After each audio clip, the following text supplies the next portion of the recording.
வணக்கம். மென் செய்திகள். மதுரை பெத்தானியபுரம் பாஸ்டின் நகர் தூய பவுல் ஆலயத்தின் 42ஆம் ஆண்டு திருவிழா கொடியேற்றத்துடன் சிறப்பாக துவங்கியது. விழாவின் 2ஆம் நாள் நிகழ்வாக நடைபெற்ற தேர் பவனியை முன்னிட்டு பங்கு அர்ப்பணியாளர் அருட்தந்தை பீட்டர் சகாயராஜ் அடிகளார் தலைமையில் 10 அருட்தந்தையர்கள் முன்னிலையில் சிறப்பு திருப்பலி நடைபெற்றது. திருப்பலியை தொடர்ந்து புனித பவுல் மின் அலங்கார தேர்பவனி நடைபெற்றது. செயல்படும் ஆற்றலை அவனுக்கு அளித்தான்.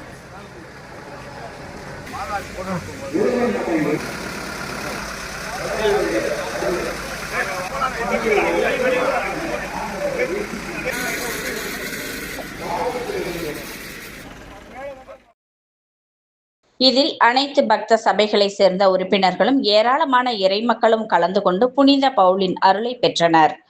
திருவிழா மற்றும் தேர் பவனி சிறப்பாக நடைபெற பங்கு பேரவை துணைத் தலைவர் சிலுவை, பங்கு இணை செயலாளர் ரோசி, பொருளாளர் அமல்ராஜ், இறையமைப்பு தலைவர் வில்சன் மற்றும் ஜேம்ஸ், ஜெயசீலன், ஜோஸ்லின் மேரி, கென்னடி உள்ளிட்டோர் சிறப்பான ஏற்பாடுகளை செய்து இருந்தார்கள். ரூபாய் 77,000 கொடுத்து உதவி புரிந்திருக்கிறார்கள். அன்புடன் கேட்டுக்கொள்கிறேன்.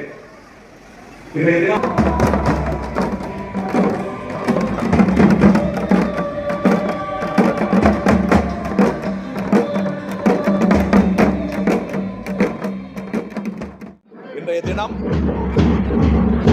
பாஸ்டின் நகர் பங்கில அவருடைய பாதுகாவலரான புனித பவுலடியாருடைய பெருவிழாவினுடைய இறுதி நாளான இன்று தேர் பவனி வழியாக நாங்கள் கொண்டாடி எங்களுடைய மகிழ்ச்சியை இந்த பகுதியில் இருக்கக்கூடிய எல்லா மக்களோடும் தேர் பவனியிலே பகிர்ந்து கொள்கிறோம். உங்கள் ஒவ்வொருவருக்கும் எங்களது மகிழ்ச்சி நிறைந்த திருவிழா நல்வாழ்த்துக்களை தெரிவித்து மகிழ்கிறோம். நன்றி. மென் செய்திகளுக்காக செய்தியாளர் பாலாஜி. இத்துடன் மென் செய்திகள் நிறைவடைந்தது. வணக்கம்.